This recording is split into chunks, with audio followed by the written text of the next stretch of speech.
वीर को वंदन करें, महावीर को वंदन करें, महावीर को वंदन। वीर को वंदन करें, महावीर को वंदन करें, महावीर को वंदन करें, प्रभु वीर को वंदन।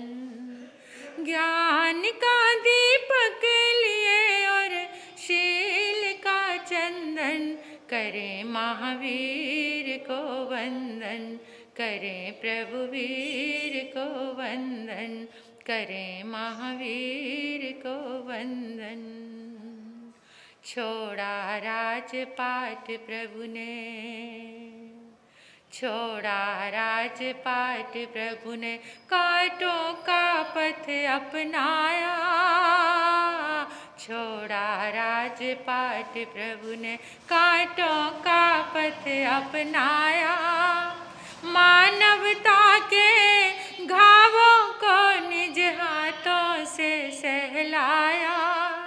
मानवता के घावों को निज हाथों से सहलाया। युगों युगों की दास्तां, युगों युगों की दास्तां के टूटे सब बंधन करें, महावीर को वंदन करें, प्रभु वीर को वंदन करें, महावीर करें, प्रभु वीर को वंदन।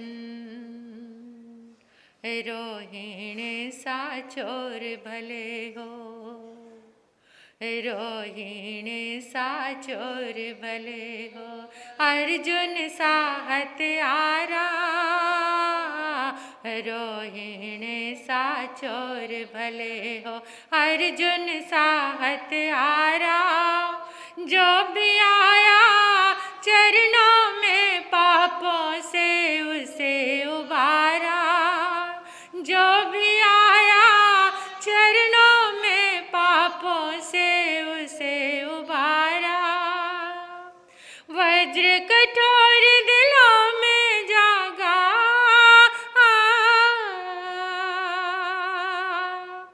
वज्र कठोर दिलों में जागा। करुणा का स्पंदन करें, महावीर को वंदन करें, प्रभु वीर को वंदन। सभी प्रभु को वंदन करेंगे। करें महावीर को वंदन करें, प्रभु वीर को वंदन। वीर को वंदन करें, महावीर को वंदन करें, महावीर करें, प्रभु वीर को वंदन। दृढ़ संकल्प लिए प्रभु के, दृढ़ संकल्प लिए प्रभु के, पथ पर हम सदा चलेंगे। दृढ़ संकल्प लिए प्रभु के, पथ पर हम सदा चलेंगे। एक एक दीपक से लाखों लाखों दीप जलेंगे। एक एक दीपक से लाखों लाखों दीप जलेंगे। शरदायत चरणों में करते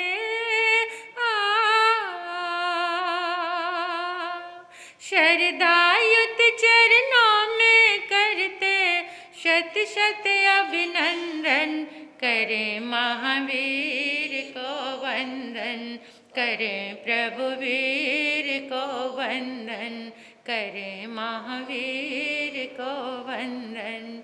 वीर को वंदन करें, महावीर को वंदन करें, प्रभु वीर को वंदन करें महावीर को वंदन।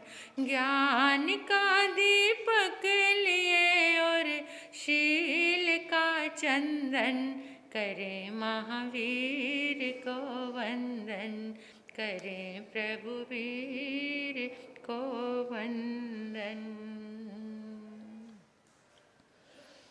ज्ञान का दीपक लेकर, शील का चंदन लेकर महावीर को वंदन, कितना सुंदर है।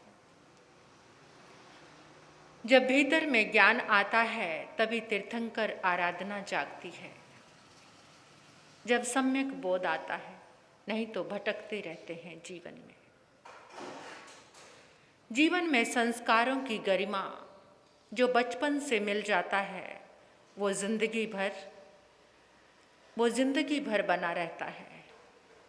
आजकल के युवा बच्चे, अगर उनको कुछ कहा जाए, संस्कारों की बात की जाए, तो बड़ों का रोकना टोकना और कुछ कहना क्या लगता है?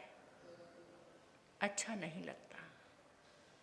आज घरों की हालत बड़ी अजीब सी हो गई है। किसी का कहना, किसी का रोकना, और कहते हैं कि बड़ों का कहा और आंवले का खाया बाद में याद आता है। आंवला जिस समय खाओगे तो थोड़ा कड़वा लगेगा, लेकिन बाद में मुंह कैसा हो जाएगा? मीठा मीठा अच्छा हो जाएगा। एक युवक, एक नौजवान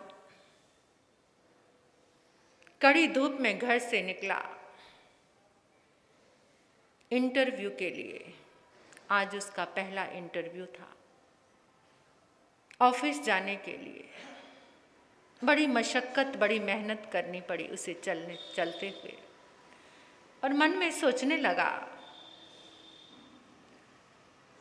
हे भगवान, आज मेरा इंटरव्यू क्लियर हो जाए, मुझे अच्छी जॉब मिल जाए, पुश्तैनी जो पुराना सा मकान है उससे छुटकारा मिल जाएगा, यहीं शहर में आके बस जाऊंगा, अच्छी नौकरी मिलेगी, अच्छा पैकेज होगा तो अच्छा सा फ्लैट या घर यहीं शहर में ले लूँगा।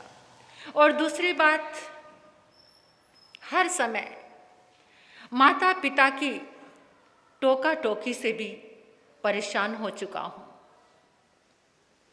सुबह उठने से लेकर रात के सोने तक, सुबह उठता हूँ,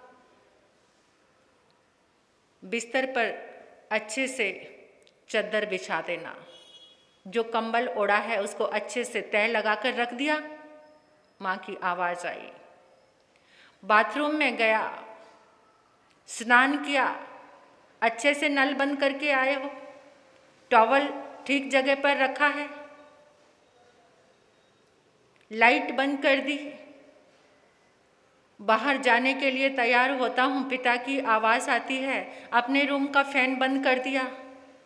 इस दिन भर की सुबह से लेकर रात तक खाना भी खाया, अपनी प्लेट ठीक से उठाकर रखी सिंक में, जो भी देखो हर चीज़ में इतनी टोका टोकी, दिमाग खराब हो गया है।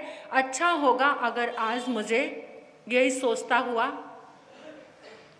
चलता चला जा रहा है। जहाँ इंटरव्यू था उस परिसर में पहुँचता है तो देखा पहले से कुछ कैंडिडेट, उम्मीदवार वहाँ पर जमा होकर बैठे हैं। सबका इंटरव्यू था, आकर बैठे हुए हैं। पता चला जो बॉस हैं वो अभी तक आए नहीं हैं, 10 बजे आएंगे। और इंटरव्यू का जो ऑफिस था वो 2 मंजिल ऊपर था। उसने सोचा ऊपर जाकर बैठता हूँ, नीचे बैठा क्या करूँगा, जहाँ पर इंटरव्यू है 2 मंजिल पहले ही जाकर बैठता हूँ। और जब चलने लगा तो जिस बरामदे को पार करके आ रहा था वहाँ लाइट जल रही थी, तो एकदम उसे माँ की बात याद आ गई और तुरंत उसका अभ्यास था क्योंकि माँ की रोका टोकी से, तो उसने लाइट बंद कर दी। अब जब चलने लगा, सीढ़ियों के पास पहुंचा तो वहाँ पर पानी का वाटर कूलर रखा था, वो टप टप टप टप पानी गिर रहा था। पिता की बात याद आ गई, नल एकदम गया उसके बाद, और उसने वो वाटर कूलर की टूटी को अच्छे से बंद कर दिया, पानी टप टप गिरना बंद हो गया। अब वो और ऊपर चला तो सीढ़ियों में भी लाइट जल रही थी, उसने वो भी लाइट बंद कर दी। ऊपर पहुंचा, जाकर चेयर पर बैठा है, देखता है जो भी उम्मीदवार अंदर जाता है 1 मिनट भी नहीं लगाते और फटाफट वापस बाहर आ जाते हैं। अब उसका नंबर आया, वो गया, जाकर उसने मैनेजर को अपनी फाइल पकड़ाई और तुरंत उन्होंने फाइल उसको वापस करके कहा, कब ज्वाइन कर रहे हो? तो हक्का बक्का हो गया, कुछ भी एक अक्षर भी पूछा नहीं, और कब ज्वाइन कर रहे हो वो एकदम ऐसे देखने लग गया। कहते मजाक नहीं है, हकीकत है, मैं मजाक नहीं कर रहा। उसको लगा कि मजाक कर रहे हैं, ना कोई क्वेश्चन, ना कोई सवाल, ना कुछ बात, ना लेना ना देना, ना डिग्री के बारे में कुछ भी, बस फाइल को पकड़ा और वापस पकड़ा कि कब ज्वाइन कर रहे हो। तो हैरान हो गया, कहते ये मजाक नहीं, हकीकत है। आज का जो इंटरव्यू है वो क्वेश्चन आंसर का नहीं, वो सीसी कैमरे का था, वो सीसी कैमरे का था। आज का इंटरव्यू सीसी कैमरे में तुम्हारे तहजीब को देखकर, तुम्हारे संस्कारों को देखकर ये जॉब तुम्हारी पक्की हो गई है। सीसी कैमरे में तुम्हारी सारी एक्टिविटी कैद हो गई थी। धन्य है तुम्हारे माता पिता जिन्होंने तुम्हें इतने अच्छे संस्कार दिए, जिन्होंने तुम्हें इतनी तहजीब और इतना कुछ सिखाया। तुम्हारे माता पिता को हम सलाम करते हैं। वो सोचने लगा, कितना गजब, जिसको मैं बोझ समझ रहा था। और उन्होंने कहा कि देखो, ये जो इंटरव्यू था इसमें यही देखना था कि सेल्फ डिसिप्लिन क्या है। सब लोग आए, किसी ने कोई ध्यान, कोई अपने मोबाइल में खोया हुआ ऊपर चढ़ रहा है, कोई इधर उधर, यानी किसी ने भी इस छोटी छोटी चीज का ध्यान नहीं किया। जो सेल्फ डिसिप्लिन में है वो आगे भी अच्छा ही काम कर सकता है। जिसके जीवन में ये छोटे से संस्कार हैं वो आगे सबके जीवन का अच्छा निर्माता बन सकता है। इसलिए तुम्हारी जॉब खुशी खुशी मुस्कुराते हुए नीचे उतरा और सोच रहा है कि जिंदगी की मैनेजमेंट और जिंदगी की दौड़, इन दोनों ही चीजों में संस्कार कितने महत्वपूर्ण हैं। जिंदगी की दौड़ में अगर तुम संस्कारों को लेकर आगे चल रहे हो तो तुम्हारी जिंदगी कभी भी भटक पिछड़ नहीं सकती। और जिंदगी की दौड़ में अगर तुमने अपनी मैनेजमेंट की है, बिना लक्ष्य का जीवन, बिना संस्कारों का जीवन। आया वो लड़का और आते ही माता पिता के चरणों में झुक गया। माता पिता आशीर्वाद लेकर खड़े हैं, बेटा क्या हुआ जॉब? आज तो गजब हो गया माँ, आज मुझे पता चला कि संस्कारों के सामने डिग्री भी फेल है। संस्कारों के सामने डिग्री की कीमत भी कम पड़ जाती है। संस्कारों की अहमियत कितनी है। माँ तेरा लाख लाख शुक्रिया है। पिता को प्रणाम कर रहा है, आपका लाख लाख शुक्रिया है। आपने मुझे रोक कर टोक कर, सुबह से लेकर शाम तक हम कितना बोझिल समझते हैं रोक टोक को। आजकल के तो बच्चे बहुत ज़्यादा पिता से क्या नहीं मिलता। एक शॉप पे भी बैठते हैं ना पिता के साथ, तो वहाँ पर भी क्या हो जाती है, क्या कहते हैं फिर, जनरेशन गैप का नाम दे देते हैं। हमारे साथ जनरेशन गैप है, पापा के और मेरे विचार मैच नहीं करते, और इस मैच ना करने के कारण घरों में दूरियां, जिंदगी में दूरियां। ये नहीं पता कि जब कुम्हार घड़ा बनाता है तो अच्छा बनने के बाद भी ठोकता रहता है उसे। घड़े का आकार प्रकार अच्छा आ गया, लेकिन फिर भी उसको वो ठोकता जा रहा, बार बार देखता है, ठोकता है, कहीं कोई कमी। बस उसी कुंभकार की तरह माता पिता होते हैं, संस्कारों की महिमा। तो आप जितने लोग आए हैं, एक प्रतिज्ञा करके जाओ कि कुछ ना कुछ ऐसे संस्कार। आजकल जिंदगी का एक ट्रेंड चेंज हो चुका है, डिग्री के साथ साथ संस्कारों को भी सीसीटीवी कैमरे में कैद हो रही हैं चीज़ें। आज के बॉस ये चीज़ों को देखते हैं कि इसके ज़िंदगी में इंसानियत, संस्कार, तहजीब, बड़ों का सम्मान, इज्जत, छोटी छोटी चीज़ों के लिए। और फिर इन चीज़ों की अगर हम संभाल करते हैं, घर की भी हालत ऐसी होती है, लाइट जली है तो जली रहने दो। आप भी धर्म स्थान में आते हैं, अगर आपको कोई चीज़ ऐसी उपयुक्त कार्य हर जगह पर करना चाहिए, हर जगह पर अवेयर रहना चाहिए। ये नहीं ये मेरी कौन सा है, अपनी चीज़ से तो प्यार और दूसरी चीज़ से वो बेकार होता है तो होने दो। नहीं, ऐसा नहीं। एक अच्छे इंसान बनकर, एक अच्छे संस्कार जीवन में लेकर हम, क्योंकि ये संस्कारों की जो नींव है, अगर हम छोटी चीज़ों के लिए जागरूक होंगे तो ज़िंदगी में हम धर्म के लिए भी जागरूक हो सकते हैं। और धर्म हमारे बीच में तभी आएगा जब ये छोटे छोटे संस्कारों से, आज हमें बड़ों की बातें तो लगती बेकार हैं, लेकिन वो बातें हमारी ज़िंदगी को बहुत बनाने वाली हैं। जिस घर में बड़े नहीं हैं, उस घर में संस्कारों की कमी हमेशा रहेगी। जो अपने घर के बुजुर्गों को अपने साथ रखते हैं, अपने बड़ों को साथ में रखते हैं, उस घर में हमेशा दुआएं बरसती रहेंगी। जो बड़ों के लिए तैयार रहते हैं, सेवा करने के लिए, उनका ध्यान रखने के लिए, वही वास्तविक रूप में, चाहे वो श्रावक की गरिमा कह दो, चाहे वो एक अच्छे इंसान की, वही इंसान नेक और अच्छा इंसान है। जिस घर में बड़े नहीं होते, जो घर बड़ों के बिना होता है, वहाँ उस घर में बहुत सूनापन होता है। एक बार एक बारात जा रही थी, तो सारे दोस्त अपने दोस्त से मिलकर कहने लगे कि देख यार, अगर मज़े करने हैं तो किसी भी बुजुर्ग को बारात में नहीं लेकर जाना, नहीं तो वहाँ रोका टोकी करते रहेंगे। किसी भी बुजुर्ग को बारात में लेकर नहीं जाना।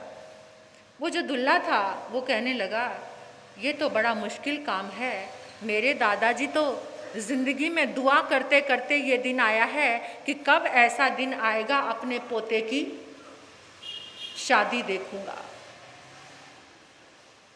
तो वो कहने लगे, देख सारा मज़ा किरकिरा हो जाएगा, वहाँ भी रोक टोक, छोटी छोटी बात पर टोकना। हम खूब मस्ती करेंगे, सारे यंग लोग जाएंगे, तो सारे जवान जाएंगे, बड़ी मस्ती करेंगे। वो कहने लगे कि देखो भाई, चाहे कुछ भी हो जाए, मैं अपने दादाजी को तो कैसे भी, चाहे कुछ ऐसी व्यवस्था करके लेकर जाएं कि किसी को पता ना चले। तो उन्होंने क्या किया, कहते कि सबने सोचा कि चलो, बाकी सबको लगे, 2-3 जनों को ही पता था, एक बड़ा सा ट्रंक लिया, उस ट्रंक में हर जगह हॉल किए उन्होंने, और उसमें अपने दादाजी को बिठाकर वो बारात में ले गए। अब बारात में लेकर गए तो वहाँ लड़की वाले देखने लगे, ये कैसी बारात है, हर बारात में कोई ना कोई बुजुर्ग तो आता ही है, और ये सारे के सारे जवान लोग, और जवानी की मदहोशी में तो बुद्धि और विवेक कुछ होता नहीं है, बस मौज मस्ती। तो उन्होंने देखें तो सही है बुद्धिमान कितने हैं। तो उन्होंने क्या किया, दही के कुंडे मंगाए, दही के कुंडे और सारी बारात को कहा कि हमारे यहाँ पर पहले रिवाज है कि पहले ये दही फिनिश करनी है, उसके बाद ही आपको और कुछ खाने को मिलेगा, ये हमारा रिवाज है। अब वो दही के कुंडे आ गए, सबके आगे एक एक कुंडा। अब एक एक कुंडा दही खाना, तो वो सारे एक दूसरे को देखने लगे, दही को ख़त्म करना तो बहुत मुश्किल है। अब वो कहने लगे क्या करें? अरे तभी तो कहते थे कि अगर कोई बुजुर्ग होता, तब वो दूल्हा सबको कहने लगा चिंता मत करो, अपने दादाजी को साथ में लेकर आया हूँ, चलो उनसे ही सलूशन पूछते हैं कि क्या किया जाए। एकदम ट्रंक वो खोला, दादाजी को बाहर निकाला और कहा दादाजी हालत ऐसी है। कहते घबराओ मत बच्चों, ऐसा करो एक एक कुंडे पर 10-10 लोग झपट लो, थोड़ा सा गिरेगा, थोड़ा सा खाओगे, इतना इतना हिस्सा आएगा, फिर दूसरे कुंडे पर, फिर तीसरे पर, ऐसे करते करते थोड़ा दही गिरेगा, थोड़ा खाया जाएगा, तुम्हारे सारे दही के कुंडे खत्म हो जाएंगे। तो उन्होंने ऐसा ही किया। थोड़ी सी देर लगी क्योंकि सबका पेट भी नहीं भरा, थोड़ा थोड़ा सबने खाया और सारे के सारे दही के कुंडे खत्म हो गए। तो वो लड़की वाले कहने लगे ये बुद्धि इन युवाओं की नहीं हो सकती, सच सच बताओ कि तुम अपने साथ किस बुजुर्ग को लेकर आए हो। वो कहते कैसे? कहते ये तुम्हारी बुद्धि हो ही नहीं सकती। तो उसी समय उन्होंने दादाजी को खड़ा किया और सब कहने लगे कि आज तुम समझ लो इस बात को, देखो तुम चाहे बुद्धि से कितने भी बुद्धिमान हो, कितने भी पढ़ लिख जाओ, लेकिन जो अनुभवी लोग होते हैं उनके अनुभव को तुम कभी भी अपनी बुद्धि में नहीं पा सकते। इसलिए हमेशा सबसे पहले अपने घर के बड़े बुजुर्ग का ख्याल रखना। तो छोटी छोटी बातों से हमें सीख मिलती है कि हमें क्या करना है। धर्म संस्कारों का पालन करने के लिए हमें अपने घर के बड़े बुजुर्गों को महत्व देना चाहिए, उनका सम्मान करना चाहिए, उनका आशीर्वाद लेना चाहिए। अपने माता पिता को, कई बार ऐसा होता है कि बड़ों को एक बात को 10 बार कहने की आदत पड़ जाती है, उनको याद नहीं रहता और हम झुंझला जाते हैं। तो उस समय भी धैर्य के साथ ये सोचना चाहिए कि आज इन्होंने कहा है तो कोई बात नहीं, मुझे प्यार से, लेकिन पेशेंस नहीं है। आज हमारे बीच में हमारे पास धैर्य नहीं है, क्योंकि जिन चीज़ों की ऊर्जा को हम क्रिएट कर रहे हैं, हम ग्रहण कर रहे हैं, उसके कारण हमारा धैर्य नहीं है। आप अपनी ज़िंदगी में एक धैर्यवान व्यक्ति, महापुरुष का 5 मिनट चिंतन जरूर करो, आपका धैर्य बढ़ना शुरू हो जाएगा। आपके जीवन में, जिसके जीवन में संभाव है उसका चिंतन करना शुरू करो, क्योंकि उसका गुण धर्म तुम्हारे जीवन में प्रवेश करेगा। जिन जिन लोगों को दिन में याद करते हो, जिसके अंदर धैर्य नहीं है उन्हीं को याद करते हो, तो और धैर्य की कमी आ जाती है। तो अपने जीवन का लक्ष्य बनाओ कि हमें महापुरुष को, तीर्थंकरों का 5 मिनट के लिए चिंतन जरूर करना है, जिससे हमारा धैर्य बढ़े, जिससे हमारी ज़िंदगी में हमारे संभाव तो खो गया है आज के ज़माने में। इसी समय बात पूरी ना हो तो तुरंत झुंझला जाते हैं, तुरंत गुस्सा आ जाता है, कोई बात ना माने। तो लेकिन ये हमें सोचना है, संस्कार हमारे जीवन की सबसे बड़ी कीमत है। खुद भी संस्कारी बनो और बच्चों को भी संस्कारी बनाना। आजकल बच्चे तो धर्म स्थान में नज़र आते ही नहीं हैं। कभी कोई आयोजन रख लो, कहीं कोई फंक्शन रख लो, कुछ ऐसा कर लो कि आज बच्चों को गिफ्ट मिलेगा, तब थोड़े बहुत बच्चे फिर भी नज़र आ जाएंगे। लेकिन संस्कारशाला, पाठशाला ये बच्चों की दूर हो गई है। समय चातुर्मास में ही मिलता है। आज हमने जितना महत्व अपने बच्चों को पढ़ाई के लिए दिया है, उतना संस्कारों में नहीं दे रहे।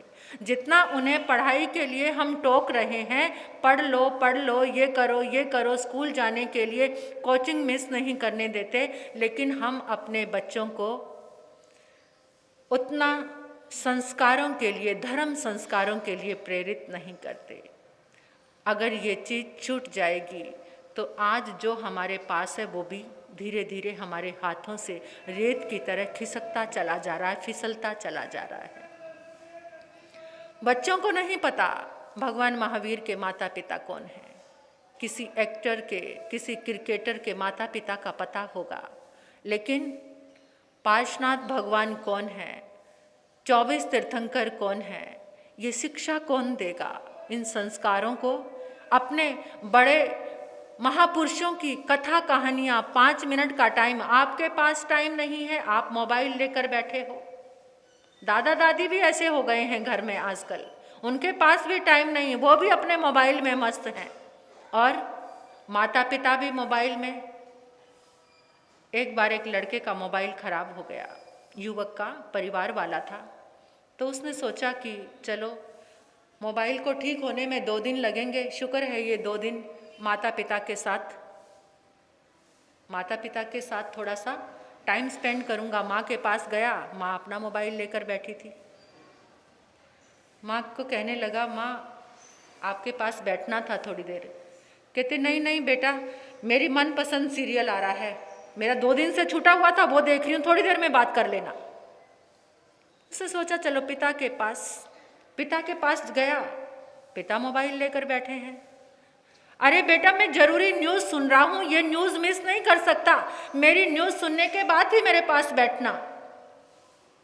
अब उसने सोचा कि पत्नी रोज़ कहती है कि मुझे टाइम नहीं देते, मोबाइल में लगे रहते हो या बिजनेस संभालते रहते हो, चलो आज थोड़ा सा टाइम पत्नी के साथ स्पेंड कर लेता हूँ। पत्नी के पास जाता, वो कहती बहुत बड़ा ऑफर निकला, दूर दूर हटो, बाद में बात करना, देखो ये मिस ना हो जाए, मुझे तो अपनी ड्रेस बुक करनी है, ये सब देख रही हूँ। यानी मोबाइल पे ये मेरा जो कार्यक्रम, मेरी सारी फ्रेंड्स ने बुकिंग कर ली है, मैं ही रहती हूँ पीछे, हो ना हो अभी ये ऑफर ख़त्म हो जाए। बेचारे ने सोचा चलो अपने बेटे के पास और बच्ची के पास आकर टाइम स्पेंड कर लेता हूँ। अब वो बच्चों के कमरे में जाता है तो बच्चे अपना मोबाइल खोलकर बैठे थे। वो कहते पापा अभी हमारे पास टाइम नहीं है, मैम ने बहुत सारा काम भेजा है, थोड़ा सा उसको देख लेते हैं। बेटे ने भी यही जवाब दिया कि पापा मेरे बहुत ज़रूरी कुछ असाइनमेंट हैं, कुछ चीज़ें हैं जिन्हें मुझे बनाना बहुत ज़रूरी है। पापा जब बन जाएंगे ना, थोड़ा वेट कर लो, हो सकता है 12 बजे तक हम लोग फ्री हो जाएं, उसके बाद आपसे बात करेंगे। बेचारा अपना सा मुँह लेकर अपने कमरे में आ गया। पहले उसके पास टाइम नहीं था, मोबाइल ने सबको इतना बिजी कर दिया, किसी को किसी के लिए कोई टाइम नहीं है। पहले कहानियाँ सुनाई जाती थी, खुली छत पर सा कमी कर दो, यानी थोड़ा धर्म के लिए, थोड़ा स्वाध्याय के लिए, थोड़ा अपने बच्चों के लिए संस्कार देना, अगर कुछ अच्छा लगे तो ग्रहण करके जाना, थोड़ा सा प्रतिज्ञा करके जाना कि अपने बच्चों को बिठाकर 5 मिनट चंदन बाला की, महावीर के जीवन की या कोई भी ऐसी कहानी बच्चों को ज़रूर सुनाओ जिससे बच्चों को याद रहे, और उनको ये बात बताओ कि पानी को कैसे सेव करना है, कैसे ये पांचों जो 6 जीवनी काया के जीव हैं इनके लिए कैसे थैंक्सफुल रहना है। ये थोड़ा सा सिखाओ आप बच्चों को।